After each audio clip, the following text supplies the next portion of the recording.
Hello, lovely people. I'm filming this directly after my last one.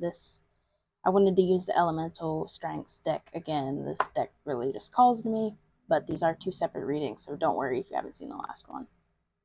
Anyway, I've gone ahead and shuffled, and five cards came out this time. So let's get started. Our first card is the Queen of Wands. Ooh, sorry, my hands are shaky. And like I said in the last video, I don't love the guidebook for this deck, but I will still read from it. I think that provides some good context. And every deck's a little bit different, so I always like to read the guidebook, even though I've been reading tarot for almost 10 years now. So this one says, the Queen of Fire turns her fire energy into inclusive magma, which provides heat and light of firepower to all things.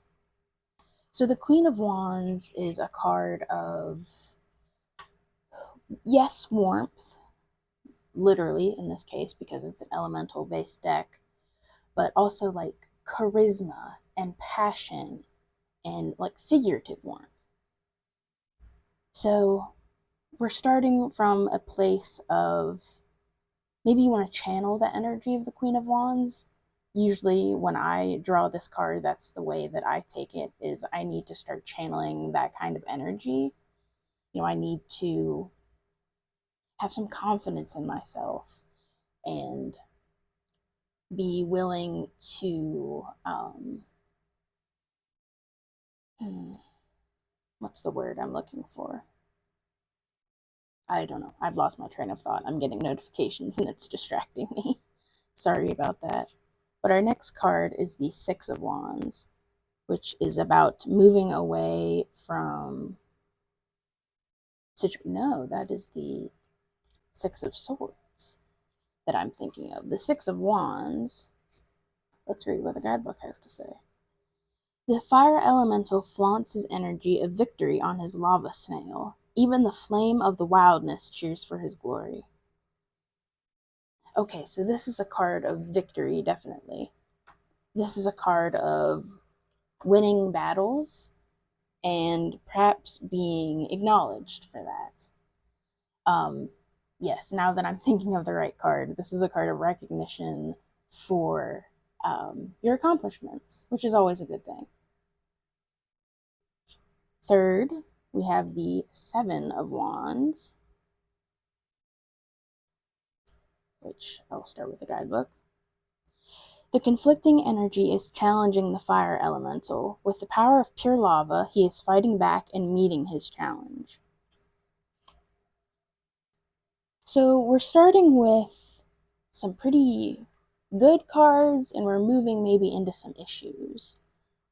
Where the Seven of Wands is kind of about defending yourself, and you have to, like it says, fight back.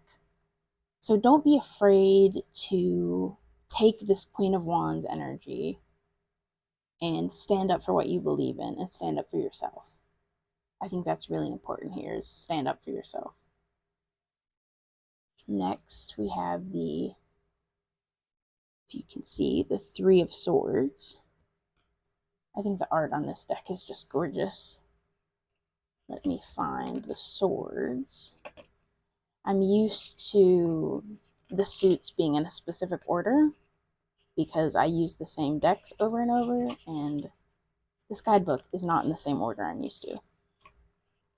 All right. The wind elemental is facing bone-piercing injury, and at this moment he understands the meaning of pain. So if you remember in an earlier reading, we got the Three of Swords. And the Three of Swords is essentially about heartbreak, pain, betrayal, anything like that. Not a happy card, unfortunately. But there's always this message that comes with it of hope, because it won't destroy you. Your pain will not destroy you. It will not crush you. You will make it through this pain. So whatever happens with the Seven of Wands, I'm tapping the card like you can see what I'm doing. Whatever happens with the Seven of Wands, it may hurt. You may wonder, why do I need to fight this battle? Why do I have to fight this battle? It should be like this or it shouldn't be like that. And that hurts, but you'll make it through. You will, I promise. And lastly, we have the Two of Swords, which is about a choice. The choice between usually two different options. The guidebook says the wind elemental raises the swords rationally and resists everything by the wind energy. So when you're making your choice, perhaps it's if you want to stay or leave in a situation, is the idea that I'm getting. After you've stood up for yourself and you've worked through this pain, are you going to stay or are you going to go? And it's important to think about this rationally.